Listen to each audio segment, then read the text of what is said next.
Today, fellow gamers, we ride together, myself prepared with a stirring speech, and everyone lined up in a weirdly strange parallel line with no one moving out of position.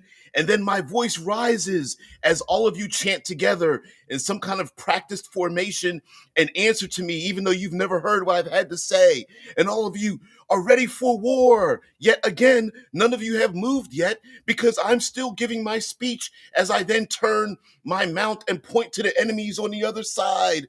And now, as the music swells, I give my last stirring thing and I yell charge, even though there are thousands that really can't hear me at the ends of the lines. For we are in a cinematic battle in our tabletop role-playing games. Yes, hello everyone. Welcome to RPG with DBJ. I'm your host, DBJ. And today, again, we're traveling on a train around the outlands of concordant opposition. We've left Sigil behind. Sigil, maybe. I guess if 50% of the people pronounce it sigil and the other 50% pronounce it sigil, it is in a balance, isn't it? Anyway, so today we're going to visit the Battlelands, well, at least one plane of the Battlelands, because we're going to go into the wider world of the Planescape. But first, before we get there, we've got to go to our gate town, and this gate town. These gate towns are essentially open gates to the other planes of existence, the great plane of Acheron with an eternal battle. But when the train lets us off, we're going to get off at RIGUS, R-I-G-U-S. I like pronouncing it RIGUS.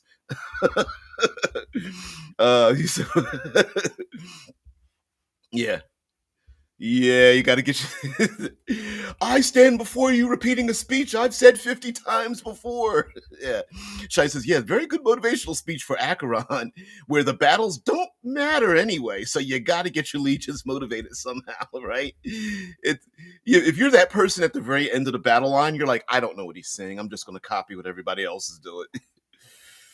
Drew says, I don't do cinematic battles. Epic, sure, but not cinematic. That's something only films do. Yeah, well, it's like there's a weird cinematic cycle where a director has a vision for a thing, even though we know film and television isn't real, and then we try to copy it. But and part of that, a little bit of that is incorporated here in RIGUS. Shai says RIGUS, reminiscent of Riga, the capital of Latvia. I bet they called it RIGUS in Latin, or RIGUS. I don't know. I'm not going to go into again. Pronunciations are collective things. They change. Even our own pronunciations have changed over time. But I like how RIGUS fits in the mouth. It's got like a good mouthfeel.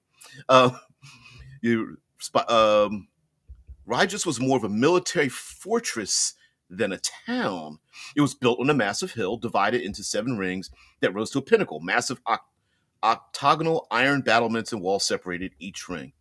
Oh, just copy and fold. Yeah. Same thing here. So here we are. This is the current 5th edition for WotC, Sigil in the Outlands, and it does have a I got an image here. It's a little hard to see it because it's pretty much like iron and rust in a blasted landscape.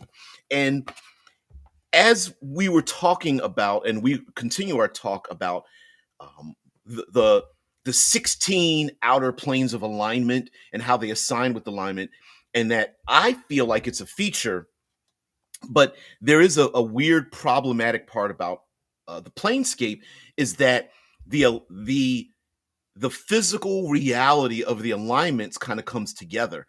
And I feel like this place, RIGUS, and Acheron, I wish we had more of it. So what is this about? The gate town of RIGUS, which leads into Acheron, is the plane of lawful neutral evil. So as we were saying before, there are actually other planes of existence that sit between other planes. So between the lawful neutral society of mechanists or mechanists with its gear worlds and modrons, and lawful evil, the nine hells. In between is Acheron, the eternal battle, and it is such a place that there there is there are battles that are happening for the sole purpose of a battle happening. Some people have even lost a reason why they battle. Those who are dedicated to tradition and duty and filled with a battle rage that has them wanting to defeat their enemies at all costs, no matter that cost to society or themselves or their fellows. That it is just a place where it is battle eternal. And when we go into the description of what this looks like, it's going to be pretty crazy. And I love it. I wish there was more of it, or at least I wish there were, because it's a multiverse. I wish we had more of this strange environmental features that we could mix and match and travel to, irregardless of the alignment system. But before we get there, we've gotten our PCs have exited the train, and let's hear this description. Okay, so RIGUS generals stoke the fires of war in RIGUS, a permanent military encampment linked to a plane of battle and bloodshed constructed in tiers, as you said there, in tiers on a fortified hill. RIGUS is a monument to military strength. 8 octagonal iron walls, menacing and impenetrable, divide the town into 7 stacked rings, festooned with banners of war. Advanced siege weapons are anchored to their angular battlements. Soldiers rise at the crack of dawn to the punctual call of brass horns, filling the gate town's tinted circuits with the drum of marching boots and cadence calls sung by warriors honing their bodies for an unending war. Hey, Cosmos says, "Hey, DJ, just getting the metrics up in a lawful, neutral, slightly evil manner." Exactly. And I can see what's really funny and ironic, and I like this about this gate town and further into Acheron, is that when you arrive at Rigus, you are instantly put into a military readiness atmosphere. As a matter of fact, one of the there's a feature as one of the two regional effects that I love that is part of this. So the first thing is creatures in Rigus have advantage. This is called pulling rank, and it's a regional effect that happens to anyone that arrives here or lives here. Creatures in Rigus have advantage on charisma intimidation checks made to influence a creature of a lower rank. Those creatures, these creatures have disadvantage on charisma intimidation checks made to influence a creature of a higher rank. The minute you exit the train, or you arrive here from another dimension, or you've been thrown here as punishment, or you snuck in to do a heist or whatever, you are instantly placed into a rank. And I like the idea that I love to embrace the idea that the player characters arrive. Maybe they don't even understand what Rigus is about, and they're just thrown into like, "Hey, private, you get in line" and stuff, and they're instantly become part of this military establishment that exists for no other reason to be a military establishment. And as we know, come on, we know we've all got at least one person we know that's going to be in our game that's going to try to buck the system. And they're not going to get anywhere because it's just going to be constant military imposition on them that keeps stacking higher and higher and exponentially getting worse for them unless they fall in line. And then it's navigating this society of um, moving lower rank people to do what you want and trying to move up in ranks while being intimidated and forced to do things from people that are higher rank. And then it's instant mission it's instant mission fetch questing kind of things, like, instantly some leader somewhere comes along and tells the PCs, "Hey, you privates, get in line, we're going to do blah blah blah blah blah," and the PCs are probably shrugging like, I guess we're on the railroad. Let's go and see what goes on and stuff. I'm thinking I'm getting very much um, live, die, repeat. Uh, um, Tom Cruise movie, keep repeating the same thing over and over again vibes. Like, I'm not supposed to be here. And all the old military commanders is like, yeah, we hear that a lot. Yeah. Streets of the D says, now you got visitors from Detroit to motivate the troops with our experience from the eternal battleground. Thanks for stopping by. I'm glad. I'm always glad to see new faces. Yeah, you maggots. Anyway, that's one funny and great regional effect. The other one is regimented populace. Creatures in RIGUS are marked with a magical symbol denoting their rank and station. At the DM's discretion, non-sapient creatures such as certain beasts or plants might not have a rank, right? But they sure could. Hey, you've got a mounted a creature that you know ride along the mount, or you've got a familiar or something. Might have to get rid of it and put it in the stables or whatever, or you might be volunteered to lead a cavalry or something like that. And I really appreciate it. And I appreciate you guys here. Streets of the D. I could make something uh, dark about that, but I'm not going to. So our purpose here is to, I'm going to start to talk about Acheron in a minute, but our purpose here is, yeah, we're going to talk about the Planescape part, but the other thing, the bigger thing is like, why would we even want to be here? Why would our players want to come here? What kind of stories can we tell? What kind of antics can we get them into? What kind of bad guys? We got to have our big bad evil guys and their lieutenants and such. What are they going to do? And what a better place than any other place to have random fights break out, even if they're to the death, just for no reason other than garnering, whether it's through training or garnering respect or moving up in ranks or someone trying to impose their will to prove to everybody else that they're the tough guy, right? And this is just a whole big city of that. Now, as a gate town, and I don't want to give away, and I haven't been giving away too many secrets, but I really like this one. So as a gate town, each gate town is like a fragment. It's a the shitlords, more lawful neutral evil creatures tuning in. I'm glad you're here.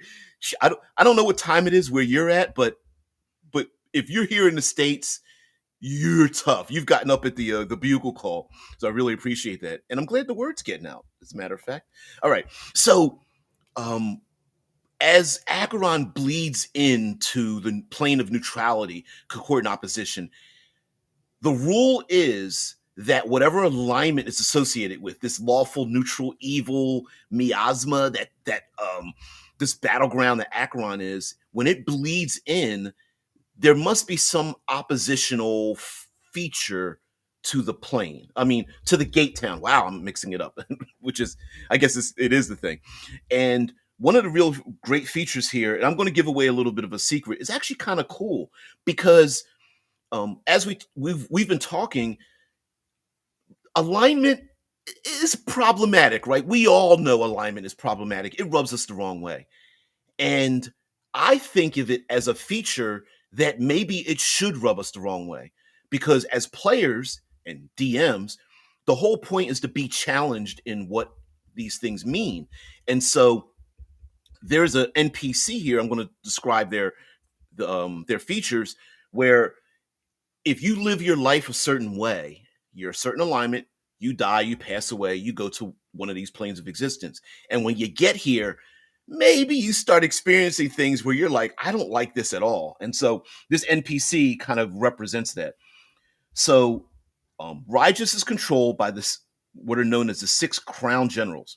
The 6 Crown Generals are the top brass in RIGUS, seasoned tacticians with centuries of battlefield experience between them. They command the armies of nations. Among them is General Bragg, Brahg, Bragg, I guess, a lawful neutral hobgoblin warlord, a broad-shouldered soldier, gray-haired commander from the world of Toril, clad in crimson plate. The general pays homage to the Red Knight, a god of strategy whom he serves. Deep down, Brog hates war and all its destruction. Stern and contemplative, uh, contemplative. Woo! Stern and contemplative, he moves the pawns in his war tent with deliberation, knowing each toppled piece represents thousands of casualties. The pensive general harbors many secrets, the darkest of which can end entire worlds. That's all they say. Brog's disdain for the conflict he oversees is counter to the Gate Town's warlike nature and tempers RIGUS just enough to keep it in the Outlands. And this is kind of represents the not quiteness of, at least this individual represents the not quiteness of all of these gate towns, which is a great way to introduce your players. As was mentioned before, like, hey, if you're lawful good and you're in a plane of evil, do they just automatically know you're good?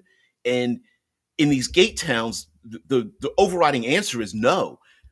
At least in the gate towns, like, no, you when you arrive, you're just like everybody else. It's just an assumption. The environment may be shaped by the alignment, but no one really knows who you are unless they have special powers, or they think that you're some kind of infiltrator or usurper or something like that. But here we have a guy who both has he's got centuries of skills to master, trying to keep his military arm in top-notch shape, and probably an expert tactician, and is probably winning. And yet in his mind, he's like, I need to stop this. Like, this is crazy. I'm sending people to their deaths.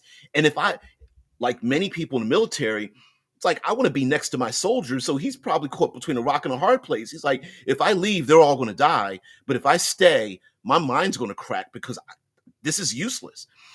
Shai says, alignment is not problematic in Planescape. In this setting, we celebrate the absurdity. Exactly. And you know what? It's kind of cool to like turn the mirror on ourselves and go, oh, I was playing chaotic neutral. It does suck for everybody else, doesn't it? Sorry, guys, right? There is a like, wow, I thought I was playing, lawful stupid, but these lawful good people are crazy. It's great to turn it in, and it is absurd. And what I love about say, for example, this gate town is the absurdity of players being thrown into something where the literal environment is like, it's as if the player characters aren't visitors. It's as if, no, you're just soldiers amongst everybody else. Please join the ranks because you're not going to get anywhere.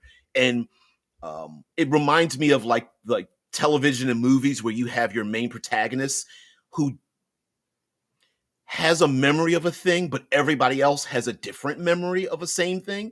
And so when the players come along, maybe they already have a barracks where they're supposed to be. The wizard of the group, of course, they're in I don't know, the tactician's tent with the what is it, intelligence gathering part for the rogue. Of course, the barbarian and ranger are scouts that are going to be gathered with other individuals, and they're going to lead them into scouting something. Of course, do that. Shice is like, yeah, lawful good fascists. At least we have something to look forward to when we get to Mount Celestia. Yeah, it's not all. It's funny how like you would think all the goodly planes would be like, oh, they're all peaceful and boring, and it's like, no. even good people get there and they're like, this is problematic. Which I love it. Yeah, lawful good fascists. Oh, you're going to be good and you're going to be treated right, or else. It's always like that. So RIGUS is a tiered battled fort, and it implies that in order to go up the different tiers, you need to be higher rank, or at least be part of I'm going to call them special forces, right? Maybe you are lower rank, but you are tasked with a job that brings you to higher levels. And at the very highest pinnacle of this fort town, the way it's described kind of is an elevator that takes you down into Acheron. It's a gate, and that gate allows you to go to these other planes. And this giant, massive elevator is supposed to put, like, dozens, hundreds, thousands of troops on it that makes it move up and down. It's supposed to move siege machines and probably machines that belch fire and need to be oiled and all this kind of stuff. And they're coal driven or arcano driven by the spirits of people lashed inside, and their magical powers are used, sorcerer thing or whatever the case might be, right? So it's not just a gate that a human being, like a Stargate where you can put one or two or three people to walk through at the same time. It's for hundreds, thousands, big machines. And how do you get there? How do the players manage to be part of a mission to Acheron? Who knows? But it's great to have to navigate that. Also, we get to draw from all of the militarized media that we have to shape what this world is like. For one thing, when players start to get, we know players are going to try to buck the system. The problem is they are completely surrounded by nothing but battle-hardened or battle-trained entities all around them. And they don't necessarily need to be just goblinoid armies and pikemen and things like that. Depending on their level and how you want to describe it, because they don't give you any information about this, of course there's going to be flying cavalry. Of course there are going to be wizards and things like that are in the back line firing their blasts over top of their frontline troops. Of course you're going to have sentient machines and things like that. And you can absolutely reskin, reflavor, reuse. Like a dragon turtle is a perfect reskinnable stat block to make it into a steam-powered tank or something. Pterodactyl riders and Pegasus riders and any other flying giant, rocks or whatever flying around. And the minute the PCs get out of control, okay, maybe they're military police. One or two show up, they get their asses kicked by the PCs, and then I would just start to escalate it. I would just do it exponentially. 2, 4, 8, 16 show up, or any challenge rating thereof. Death Angel says, whoa, you're in both places at once. Oh yeah, I've always, for those who don't know, the channel does go live on both Twitch and YouTube simultaneously. So yes, I am in both places at once. Shai says, if Acheron is an eternal battlefield, do you automatically gain immortality if you're fighting in an army there, even if you're just a grunt? I would say yes. And also, there's a little bit of Groundhog Day involved in it too, right? Like, even if you're a grunt, much like Live, Die, Repeat. What's the real name of the movie? Damn, I can't even remember the name of the movie. I'm gonna try to. Don't test me. I'll try to pronounce it. But in Live, Die, Repeat, he was a grunt, got killed pretty much instantly. Stepped off his ship and he's like, no! Boom, gets killed, wakes up again. And that would be kind of funny for the player characters to be involved in. Like, let's say they're low level and you don't tell them this, and you throw all the biggest, baddest bullshit at them as you can. You grab your bucket of dice and you start rolling shit out, and you're just like, I'm gonna kill your characters over and over again until they figure it out and they go, okay. So you're saying there's a ancient red dragon. He's got, a squad of 16 wyverns, all being ridden by death knights, and they're backed by, and we're third level. What? We're not going to be able to get around that. And then the PCs may, because in Planescape, hitting things about the head and shoulders is not going to solve your situation. But this is for that player that really loves to roll the dice and get in some fights. This is actually a good excuse, because listen, Edge of Tomorrow. Thank you there, Dead Man. Damn. Horrible name. All you need is kills, actually, from the manga. But yeah, it is Edge of Tomorrow. And how do I say this? The rolling of the dice, the getting into the fights, the the falling into the tunnel, the funnel of roll initiative, let's fight, is what Acheron and the city of Rigus, the gate town, is about. And if the players fall into that, you can kind of sit back a little bit and go, okay, don't, like, before you start hitting them with the glue stick. Hitting them with the clue stick. You let them fall into it and just realize they're just churning. All they're doing is just churning. And yes, they're immortal, and they go, yeah, oh, we can keep fighting, and you're like, go ahead. And all of a sudden, you just fell into the trap, right? And that's the point. Yeah, Shai says Groundhog Day on Acheron, implying that one day you'll get out of it if you do something good someday. And that reminds me of this warlord, right? Like, this warlord's probably been there for a millennium. And it's like, this has got to stop. Like, at some point, how do you get out of it? And mind you, it would be easy to just leave.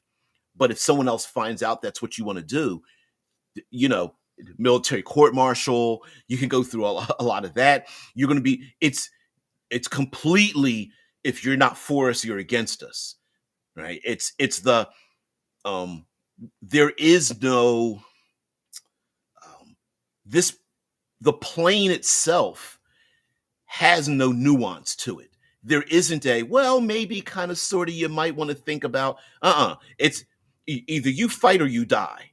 And if you leave or try to leave, there are going to be others that are going to look at you like, oh, so you decided to go to the bad guys. It's like defecting, right? It's mutiny, Deadman says, yeah, Edge of Tomorrow had a tagline of live, die, repeat, which they ended up trying to go back and make the tagline the title because it didn't sell that well or whatever. It's dumb. Drew says Edge of Tomorrow, but it was renamed at one point Live, Die, Repeat. Yep. I think it is a shame that they did not went with the original All You Need Is Kill. Yeah. Yep. It's weird. That was a marketing thing. The title of a movie has no impact on the story, but marketing, the title, what you see, the thumbnails, the posters and all that kind of stuff. And Live, Die, Repeat sounds like something you can have a conversation about. Edge of Tomorrow sounds like a daytime soap opera. Let's be honest. Okay, so allow me to describe Acheron. So the gate town of Rigus is a military outpost, a giant military outpost. How big is it? It's the size of Plot, right? Let's be honest. And the players can navigate that, whether it's, and listen, reach into your grab bag of military stories. So the players will never, ever end this battle. Rigus is the gathering of forces before they go into battle. Acheron is where all the battles are happening. So before a battle happens, you have a lot of stories, whether the players are tasked with gathering supplies, they are expected to engage in great levels of physical training, some PT. Here you get to use a lot of those physical skills, and also in training you get to use a lot of those mental skills. The so-called dump stats start getting used because they probably have to go in these very elaborate, very arcane like Saul trap, Rubenesque type of like running, jumping, swimming, going through dangerous things. I mean, like, instead of just physical obstacles of climbing a wall, climbing a rope, diving in a mud or something, or swimming or using their hands to climb, you could have all kinds of stuff happening, like bolts of lightning and wizards casting magic missiles at them while they're trying to swim. And that's not just a swimming pool, it's also got sharks in it and you have to swim across it. Like, you could have a lot of fun with all of the physical training that they need to do while the players are trying to accomplish some other task, as well as living in the barracks, and you fill it with a bunch of NPCs, and those NPCs can be trolls and minotaurs and hobgoblins and ettins and whatever, and thrown in there as well. You can also have the because rank is such an important feature, what if one player ends up gaining a higher rank than another player character, and now they can't associate with each other, or a player is trying to um, steal or fake their way to another rank, and or they murder kill somebody to steal their rank or whatever, or there's a duel of sorts. Hey, get in the sand pit. Oh, you want to get higher rank? Take this, take this person on, and they get in there, and the person has like 4 arms and all muscular now, or they rage out like a were creature or something. They're like, yeah, okay, let's go with this barehanded. And so you could have a lot of fun with the physical aspects, mental aspects. It's like a war college. The PCs are questioned about the battles they've gone through. Maybe the player characters kind of recite some of their uh, actions, their histories of what they've done in their own past, and everyone's like, "Oh, that's kind of cool." And they're like, "Yeah, we fought mind flayers, and we traveled to these great places." And they start recounting, telling, the bard, the cleric, the warlock starts talking about their experiences, and everyone there's like nodding, like, "Wow, that is awesome!" Like, yeah, we went to the Barrier Peak Mountains, we went to the Caves of Chaos, and all this kind of stuff. And they're like, really? Tell us more about that, Also, along with the players being beat down and talked to like maggots, the whole drill sergeant thing, now's the opportunity for players to feel a little bit kind of like badasses, right? Maybe they're in charge of individuals in their lives, and maybe the player characters start to get a little bit of they have an attachment to some of these brand new NPCs, and they're like, man, I didn't think I'd actually want to protect their lives. Now I don't want to leave the city, this gate town, because these people are counting on me. Or the player characters do something, think of them as cannon fodder, and when they come back, the players are like, wow, we left and we let them die and they were counting on us. That might be interesting, and that kind of interaction could bleed out of this place. But let's say they survive RIGUS, RIGUS. I guess you could, a hard G would actually be kind of cool too. But they leave RIGUS and they go into Acheron. They finally get, somehow they sneak their way or convince their way or get recruited, and the army is set and the battles is set, and they're going to go through the gate, get lowered down in this elevator, and they're going to go to Acheron. So what is Acheron? Um, it's bizarre, and I love it. Acheron is an iron-shod plane that is known as the Infernal Battlefield or the Infinite Battlefield. The plane is home to the constant battles and wars without meaning, rebels without causes, soldiers who love to fight whether they have reason to, and the hordes of goblins, hobgoblins, and orcs warring between themselves. Acheron is located between Mechanus and the Nine Hells, making it the most lawful of the evil planes. While most might point towards the devils and the Nine Hells as being the ultimate idea of what law and evilness should look like, Acheron is more lawful and not quite as evil. Acheron is the home of those who commit evil, but only secondarily, their main aim being order and law enforced on those who don't follow their set laws. So, in other words, it's soldiering. It is fighting for a cause, and sometimes even the cause is lost. To the cause is lost, but the fight continues.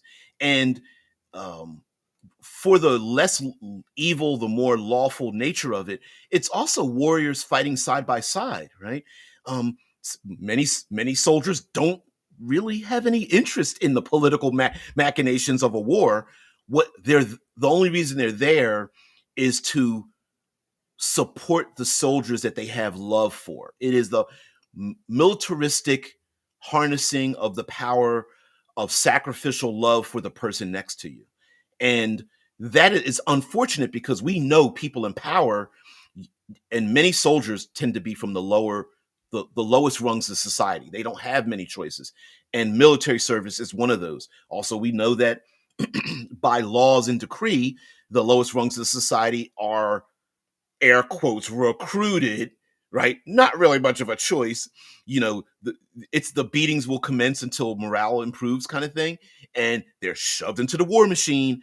And the only way they can survive is standing next to their brothers and sisters, who are like, yeah, we're all in this together. you can't go backwards. The only way is to go forward, and sometimes going forward is to go through your enemy.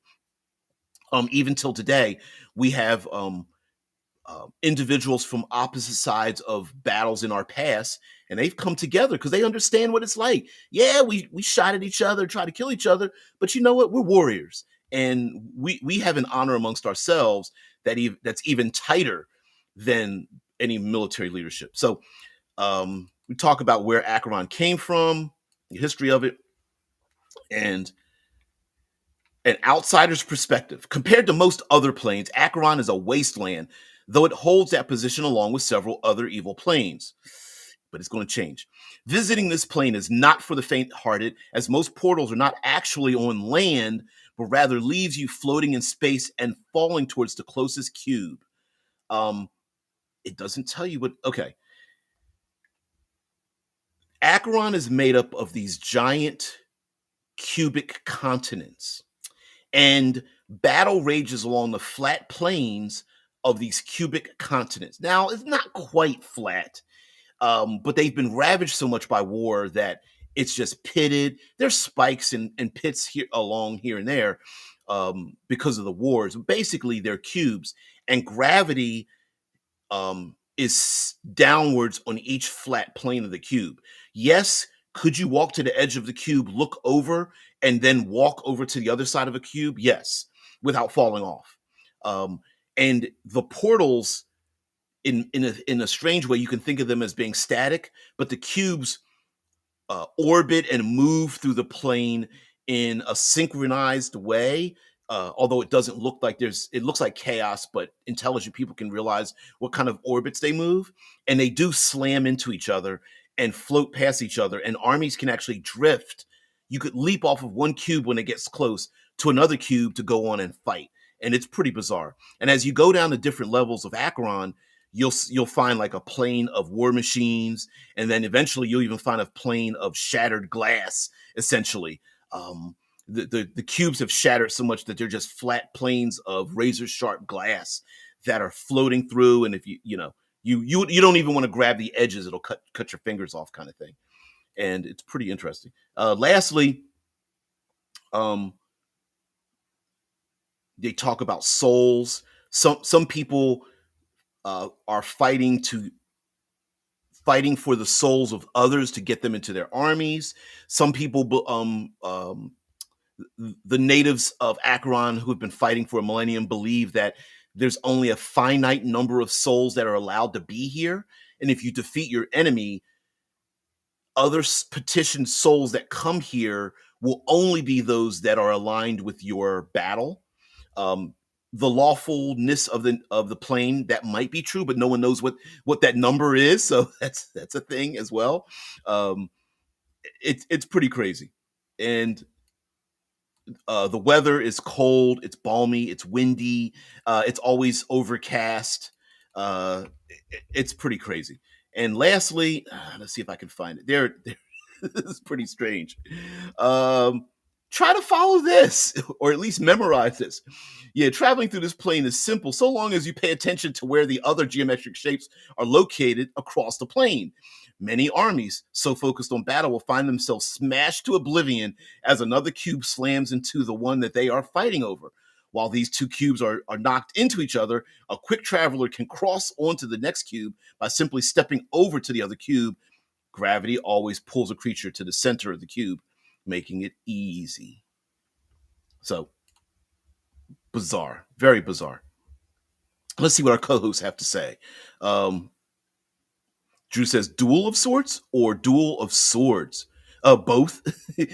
in terms of like having a fight, maybe the player characters want to challenge someone of a higher rank, or they're being bullied by someone of equal rank, and someone of higher rank puts them into a sand pit, a infinitely changing arena that they can adjust to any temperature, environment, and have them battle it out to see who might rise rank or destroy the other one if they're having issues with each other. You could come up with any kind of militaristic, hierarchical ranking kind of thing that I think would be absolutely appropriate in RIGUS, and then of course the eternal battle in Acheron.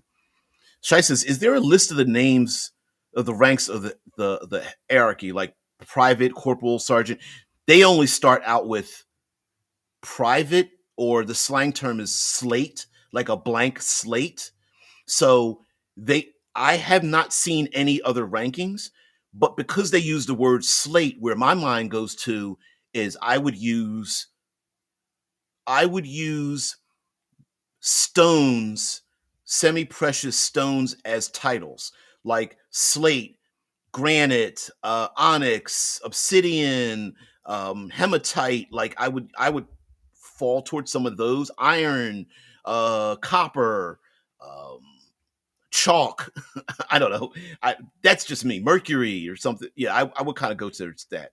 And that's me pulling out of my ass within the 30 seconds that you mentioned it.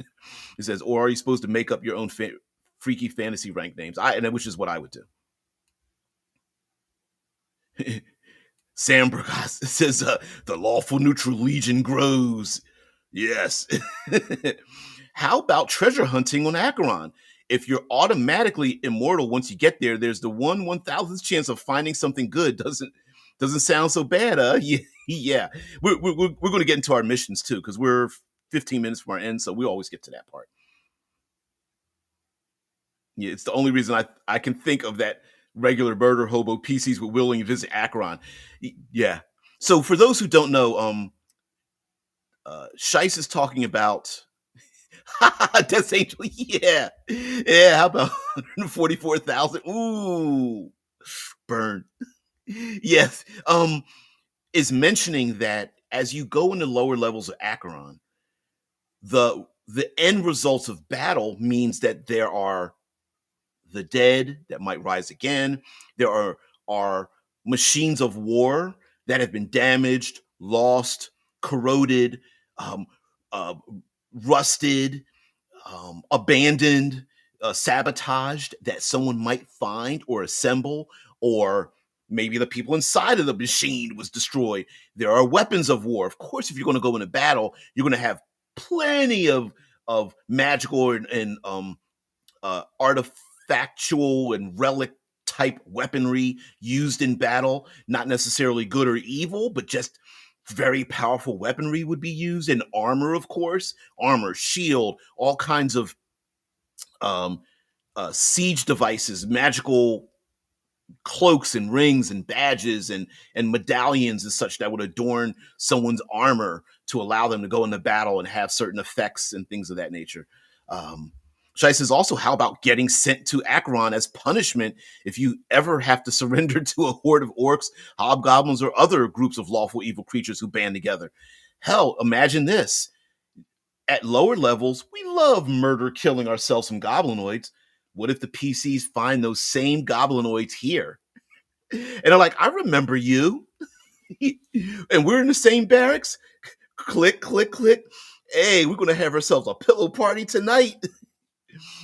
Yeah, Shai says slate is good and stones are good too. Perfect for a lawful evil plane that's full of minerals and metallic stuff. Yeah, that's just me. That's where my mind goes, but I could be convinced otherwise. Yeah. Death's Angel says they seem very reminiscent of Modrons in a way. Yes, very much so. All about the order of things. And who's to say that as petitioners are souls that come to all of the outer planes, and the petitioning is, do they belong here? Some feel like their soul does belong, others feel they don't. Maybe, just maybe, the Modrons are those that are done with the battle but feel a kinship towards each other. It's possible they could become Modrons. They are recruited as Modrons are destroyed or killed or whatever, that they are recruited from here. And maybe they go through a process of becoming more machine-like, a la General Grievous kind of thing. Like the more battles they go through, the more limbs they lose that become more mechanical until they're like, I'm done. Or great warriors go towards the nine hells, so they get recruited by devils who are like, hey, listen, just turn your back on your enemies right now, and I can offer you even greater riches over here, right? And they're like, you mean if I lead them into a suicide mission? Yeah, that's what I'm gonna do. And then boom, lowest level fiend. Thanks for doing that, you asshole. Now you're ours, right? Yeah. Swinging 4 lightsabers at the same time? Cool. Yeah. And going back to a little so okay. I have to shotgun some reasons for being here. Now, one of those might be let's go with our classic fetch quest. I know fetch quest sounds horrible, but it's very common. It's a trope because it's kind of cool. A fetch quest is going after a MacGuffin, a person, place, or thing. So let's go with persons. Maybe someone from the player's past, or they are bounty hunting, or there's someone who, a warrior, great warriors, like, you know what? I'm leaving you guys. I'm going here to Acheron to fight in battle to prove my worth. And the characters have to go after that person to bring them back, recruit them to save someone that's been punished to fight an eternal war. Maybe someone's been in this eternal war so long that they've forgotten who they are, and the player characters have to go there to remind them. So they could be going after someone. Again, that's people, right? They could even be going after someone that is of such a great military strategic mindset that individual, there are beings from across the planes of multiverse that want to recruit from Acheron, which could be a thing. The hard part is getting them to leave because they're so committed to their soldiers. And they may say, I'm not going unless my warriors go, in which case those lowly prime material plane hobgoblins are probably badasses because they've been honing their proverbial blades for a millennium to become badasses now. So that could also be a thing. Player characters going here to go like, please, to tell a warrior, no, you can keep fighting, but please don't leave because you're going to get. It's the anti-recruitment speech. That could be a thing. So that's people. Now, places. Why would yeah, yeah, beat me to the Saving Private Ryan thing. Yeah, exactly, right? I mean, hell, there could be celestials sent down here who are sent here, not celestials, but goodly beings sent here to prepare them for the final war and the blood war. Hey, our battlefield isn't as tough as this one. This one's going to go on forever and ever.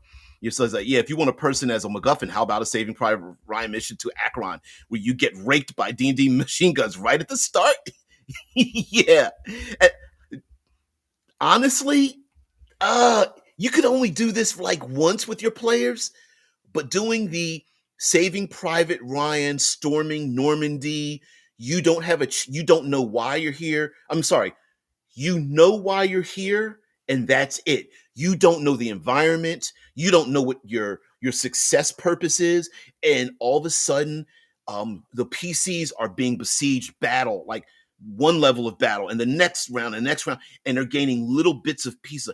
We've got to go over there, and the PCs are like, "What? I can't hear you over the," you know what I mean? And you get to add all the arcane, like World War I, World War II flavor of, and again, here we go with Planescape with problematic issues where it's the most horrible war-like setting, and you get to have an excuse to have this.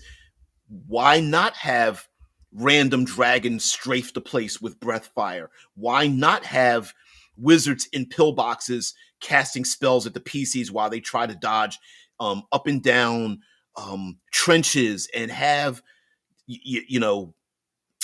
razor vine as barbed wire? Why not have random glyphs go off like landmines that they step on in the soft sand or the muck or the blasted landscape or something? Why not have all that and have those things reshaped, repurposed, mindless machines of automatons and constructs walking around, and they're not just regular constructs. They have weaponry on their shoulders and their backs, blasting people and such. Those constructs inside of them could have the ghosts of other warriors. They don't have to even be physical. We can have ghosts and mummies and warriors that are eternal to the point of even unto death, they are still fighting a great battle or whatever. Now, players could also be here to remind some of the warriors as to why they were fighting in the first place. Remember, Acheron, and of course the gate town of RIGUS, is just preparing for battle, but maybe no one knows what that battle is for. They're preparing for war because war's happening, but the player characters are here to wake them up and go, all right, giant plane of PTSD, unfortunately, but it is. You've been fighting this to save a community or something. Come with us. Remember the people you were fighting for. Yes, you should be fighting, but you need to have a reason to fight. Come back with us. Wake up or something. Yeah, Drew says, be careful when the ghost of future war appears. Yeah, ooh. Also, again, letting the players be badasses when they get on a battlefield, but giving them enough foreshadowing, enough like, listen, guys, you could probably defeat the first wave or the second wave, but honestly, there's too many people for any player character to completely dominate any region of Acheron. It is literally a plane of eternal battle. So even if they defeat all the enemies on one cube, there's a good chance there's going to be battles happening on another cube that are going to pass by, and it starts all over again. Person, place, or thing. Fetch questing. A thing could be missives in a battle. It could be information. It could be finding intelligence. It could be an ancient artifact that they have to gather. It could be a location in Acheron. Maybe there are very few battle-hardened locations in Acheron that the players need to find, kick the enemy out, and establish a beachhead, plant the flag, and let it be known that these places that have been under contention for thousands of years and longer, finally a flag's been planted. It's the you've got to the top of the hill and plant the flag, and everyone's like, yay, finally did it, and they become maybe grand heroes or something. It could also be how many great warriors who passed away in the prime material plane or any other place around the multiverse have come here with their enchanted armor and their great weapon, and they're dead. And someone needs to get that item back, because everyone knows that anyone that carries the banner of the red fists of Gatherick or something like that, anyone that fights behind that banner will dominate everything, but that banner has been lost to time, and someone's like, I'm going to get that banner and attach it to the back of my armor like a Japanese a samurai warrior, and everyone that sees it is like empowered or whatever and follows them in the battle and trying to find it. It could also be a love letter to a loved one that someone wrote, tucked into their armor, fell in battle, and the PCs are like, we leave no man behind. And we need to go back and maybe put someone to rest. Maybe there's a powerful undead spiritual enemy out there somewhere, and it's because no one actually spoke any death rites over them. They just need to be laid to rest and laid to peace so that they don't have to fight any longer. And the PCs are just going there because of a fallen enemy or an ally, or they've just been sent to, hey, just return my loved one. I'd love to have them back, to be giving them an honor guard or something, or to get that letter and find that letter and get it to a loved one. That sounds like a really good story as well, because the reward is the journey itself, a la Saving Private Ryan, to bring somebody back from a war because they've lost too many of their loved ones or their children or whatever, and this is their last child that's alive and they need to get them back. Learning battle techniques.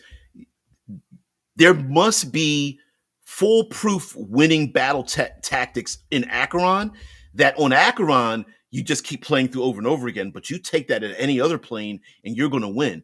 Maybe in the Blood War and the Celestials and the people in the upper planes want to get these battlefield tactics because they know it'll change the tide of battle, just as the bad guys. Yep.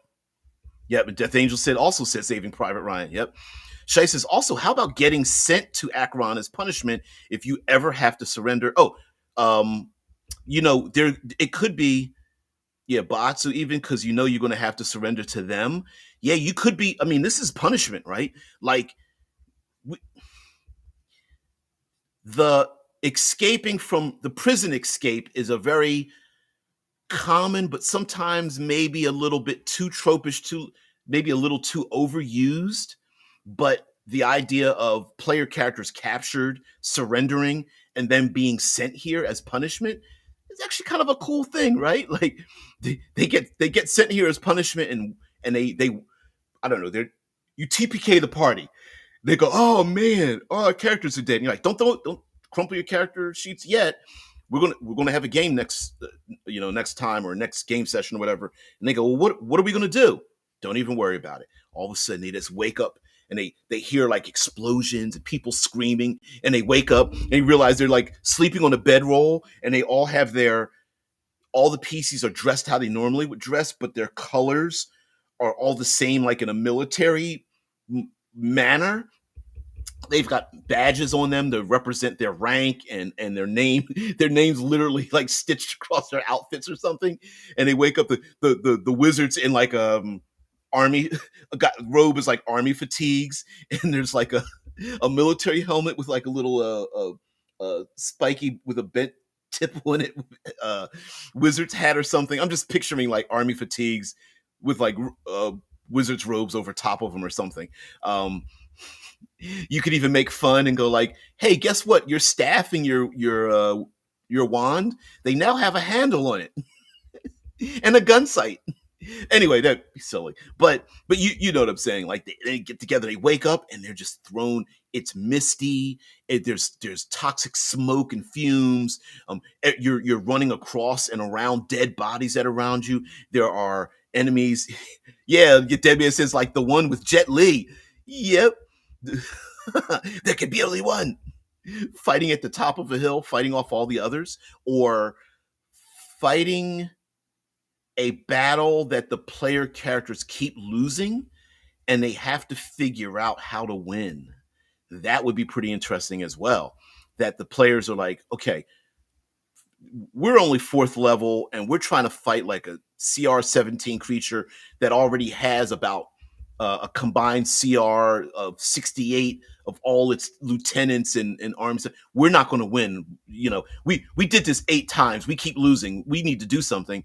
Like, man, we need to get allies or spies or like scouts or infiltrators or decoys or something. And then the players may be able to build uh, or build a tactic to overtake their enemy, or maneuver. The PCs are in charge of those little chess pieces that they move. The classic fantasy, you got a map table and you're moving pieces on the board. Maybe the player characters are in charge of that.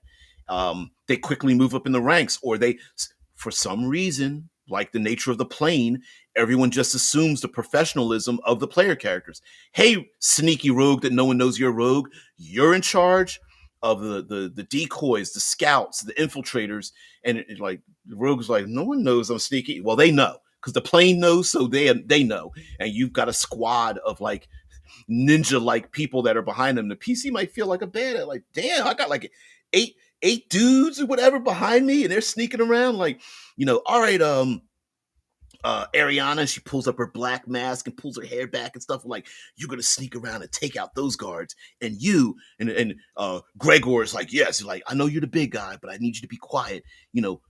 Choke out that person, take them out, or whatever. And then they sneak into an encampment and they get ready. They're like 3, 2, 1, set the charges or whatever, or the alchemist fire or something, or steal their supplies and such. You could have a lot of fun with it. Shai says it just seems like a lot of combats are treated as a battle to the death, where surrender is not even an option. But if you're outnumbered 10-1 or confronted by devils, you better surrender outright.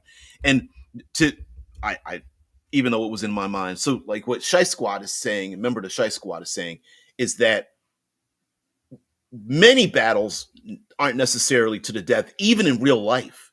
So the players may need to learn to surrender to the enemy, and they become prisoners of war. And then you have a whole storyline along that.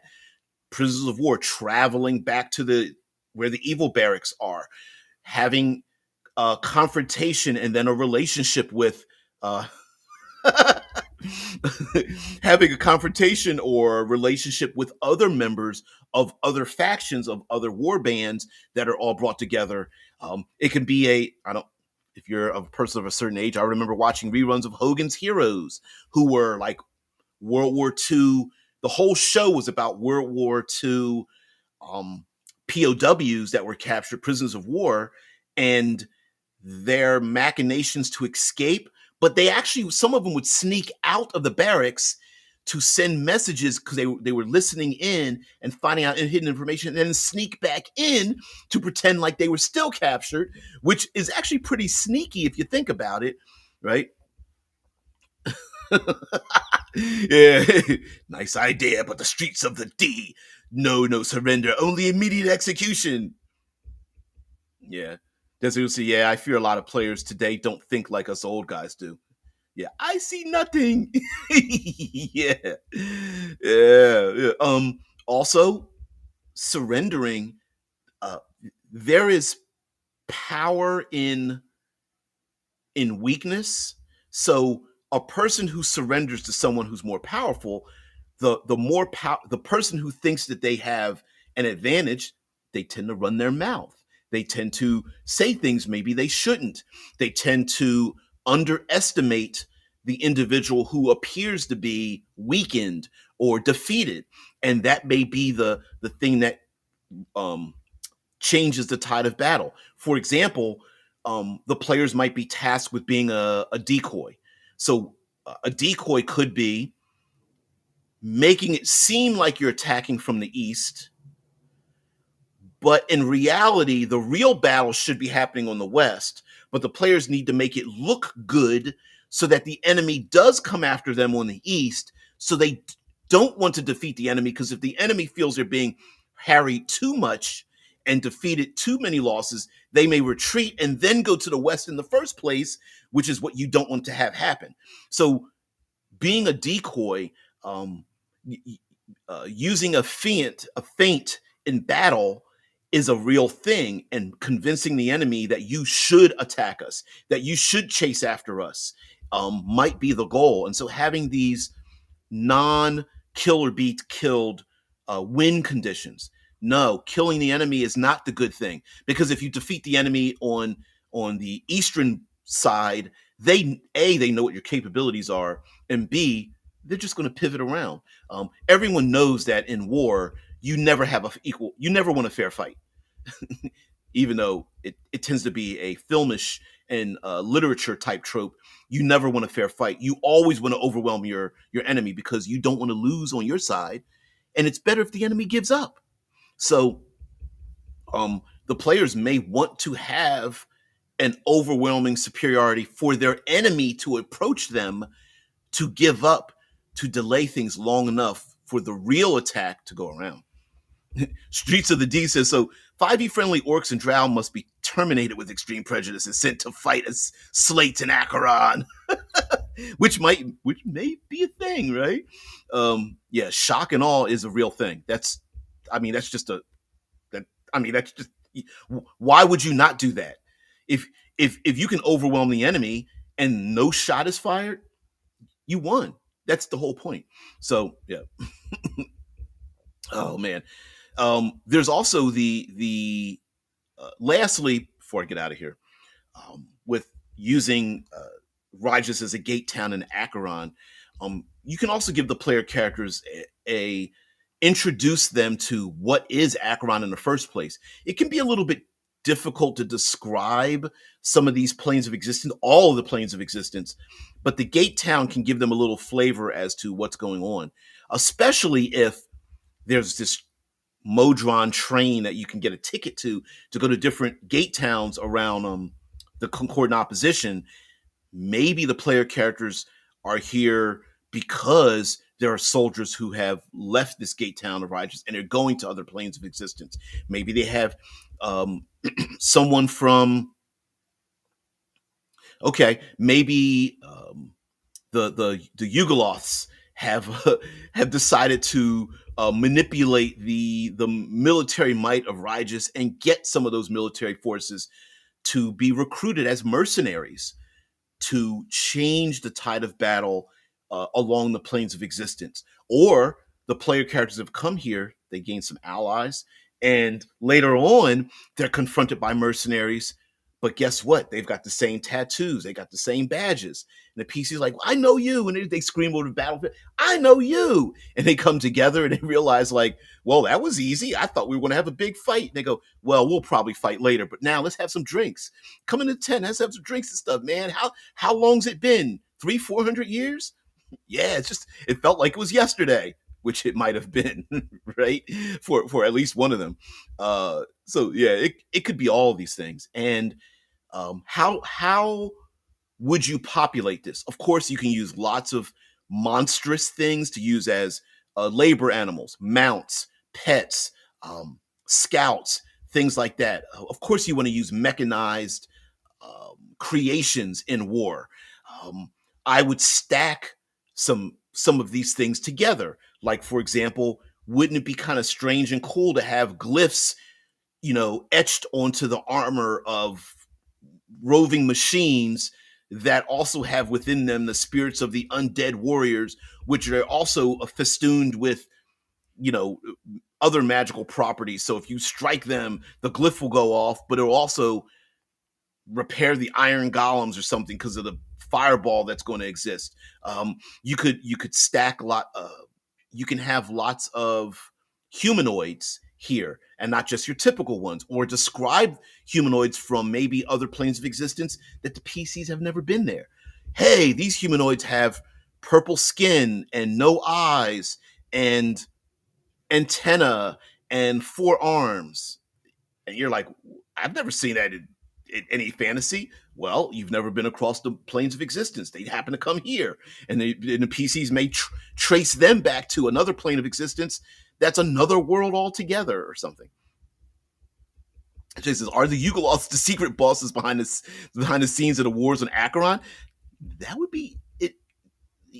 Maybe, yeah. They're keeping. They are both okay. What if Acheron is the safe place, safe air quotes, to put all the greatest warriors across the planes of existence so that they don't overrun all the other planes of existence? And the Yugoliths have been doing this to keep it going.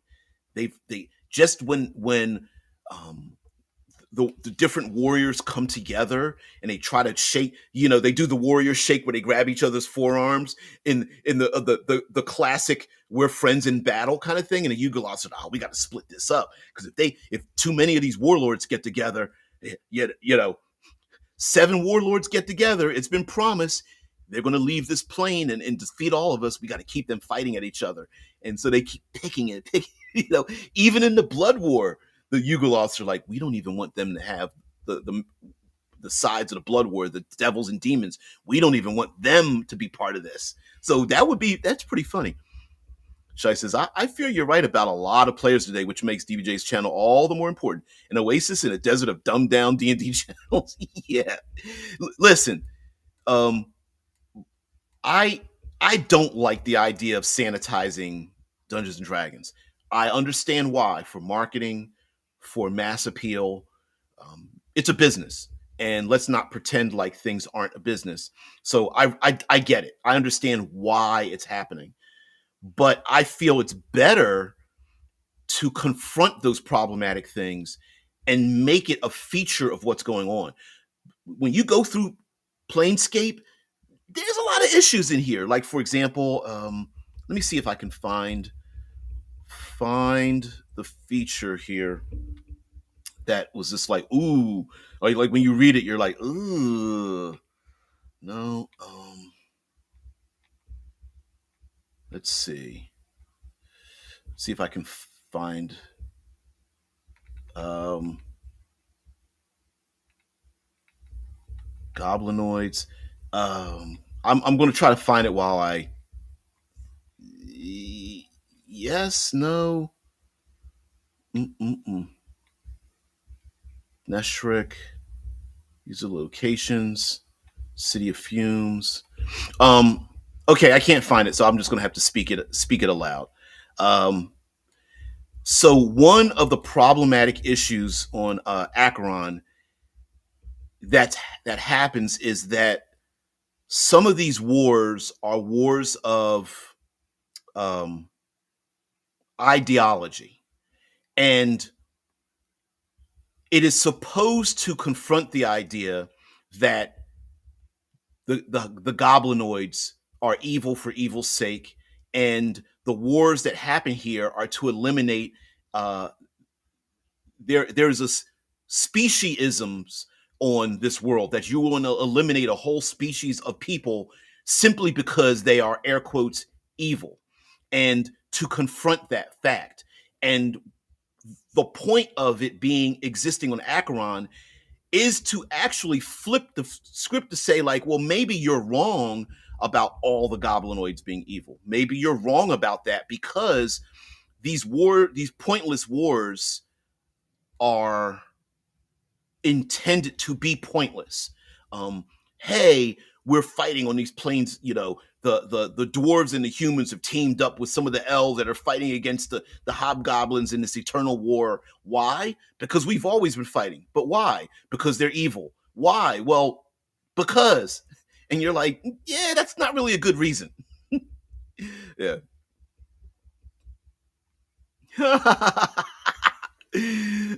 So if you become an epic level fighter with 20 strength, dex, and con, Acheron is your punishment for min-maxing. Yeah.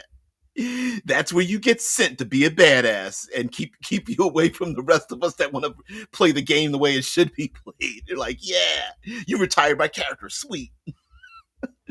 Actually, to be honest with you, that wouldn't be a bad place to retire a badass character. Hey, you hit 20th level, you maxed out all your stats, you did all the shit that you thought you could do. You're just fighting forever. DBJ, how can they even keep this business running when all the best material came out 20, 40 years ago and is all available as free PDF download? Well, that's when you start marketing FOMO, right? That's where you start um, uh, you make people feel like they're missing out on a thing, and you sell that feeling. You're not selling them a product. You're selling the feeling of that product, if that makes sense. Yeah, he says that's why I moved. Starting, Death Angel says that's why I'm starting to move over to third party publishing stuff. Those who forget history are destined to repeat it. Yeah, which WotC's repeating TSR, which is repeating before that. Yep, can be true with the allegories of our own adventures. I agree with that. Third party publishers. Yep, 3PP. And now remember, I guess we can call it 2014. D20 2014 is open to the public. It doesn't belong to WotC. They created it, but legally, it is no longer a WotC product.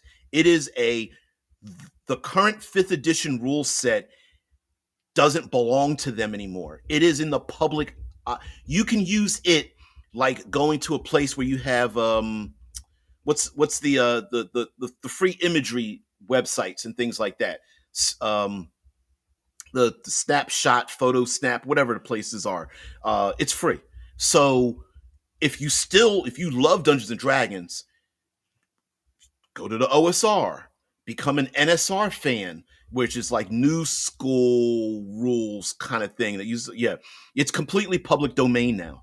It doesn't belong to them. Now, much like Sly Flourish's channel, think of some people think that it's only true and only real if it comes from WotC. That's not the case anymore. They are a technically now a third party publisher of their own material. It's just as if you want to go with Tales of the Valiant, you want to go with Level Up fifth edition, you want to go with your own system and make it up on your own, you go for it, whatever. you know yeah, within the ring of fire. Yeah. an Obsidian Star, Andrew and DJ are going to corner the market third party publishing dark fantasy and science fiction. I'd hold the brakes on that. I'm going to make one of my own. What is it called? Not Kill My Darlings. What is it? It's oh, come on, you guys. Dead Man knows what it is. It's creating a thing that is in tabletop role playing games, but doesn't succeed. I can't remember it, but I'm going to make my own like Dark Angel of a role playing game and give it out for free or something like that. Yeah, Heartbreakers. Thank you very much, there, Drew. Yeah, RPG Heartbreaker. There's a ton of Heartbreakers out there that I wish were still available, and now that like I'm a polyist. I love other game systems. I love other die mechanics and all that stuff. Yeah, the Heartbreakers are out there, and I love them, all of them. I love things that are new and interesting and great mechanics that coincide with what the purpose is. And unfortunately, D20 Fantasy tells you one thing but doesn't live on its promise of what it's supposed to be. It has a lot of unintended consequences that have begun eroding away what it is. Like, there's lots of gold and treasure in these adventures, but there's nothing to spend it on.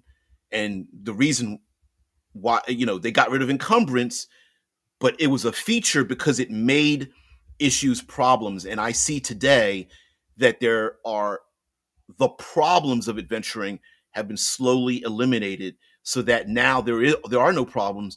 And when you present problems to current players today, they want a table flip. It's like needing to travel and needing to have resources. And I'm not suggesting that you should count all your ounces and poundage in your backpack. I'm saying, like, never getting lost, really, never needing to have clean food. I mean, clean water and nutritional food, never having to worry about finances, never making it so easy. With one spell, you don't even need to have a bedroll anymore. You just cast a spell and you're never attacked ever. I'm like, really? Then what's the point? Right? There's no challenge. There's no creative thinking to get out of a situation. And that's pretty sad. When the only way to solve a problem is we're going to have another encounter with another monster and kill it. It's like, why can't we just be creative and stuff? Yeah, Shice is cobbling your own stuff together seems like the only way to go these days. Yeah, which makes these world building builder ideas from Andrew and DBJ all the more important. Well, thank you very much.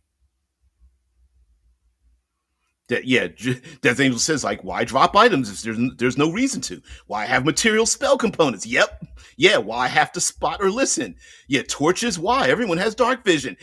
Thank you. Bam, bam, bam. Like, why have it if you don't need it? It's like, come on. The whole point of, matter of fact, I think something that's, and here's my hot take before I get out of here. I think current editions of Dungeons and Dragons and games give players too many actions to do on their turn. The action economy is way out of proportion. 3 actions, you get to move, you get to attack, you get to do something else, you get to do... No. Having hard choices is the point. Okay, maybe I can move, but do I attack? Do I cast a spell? Can I reach? Can I see that thing? I can only carry 10 items. Okay, that means I have to put something down and pick something back up again. The whole point of encumbrance was, great, there's 10,000 gold pieces. Can we all carry it out of here? And I automatically hear you. Well, how about a bag of holding or the portable hole? As if there's an assembly line making these things. These are all features that make things easy, and you cherished when you had the ability to surpass the difficulties. Now it's assumed that you get the whole idea of a long rest healing everything means that there are no consequences for engaging in horrible, death-defying things. There are no long-term consequences. You will never have anything lingering from the last thing you did. So, yeah. Yep. Yeah. Shice is bringing up, yeah. Cobble together a world where dark vision and spells like Continual Light and Goodberry simply don't exist. Like Shadow Dark, like you guys mentioned. When there is no challenge to a game, it ceases being a game. Yep. When there's no challenge, it becomes more like a board game. And even till today, you still have to argue that random encounters aren't random combat.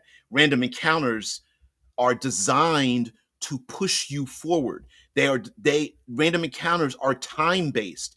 It's don't rest somewhere. It's dangerous. That's why random encounters were supposed to exist.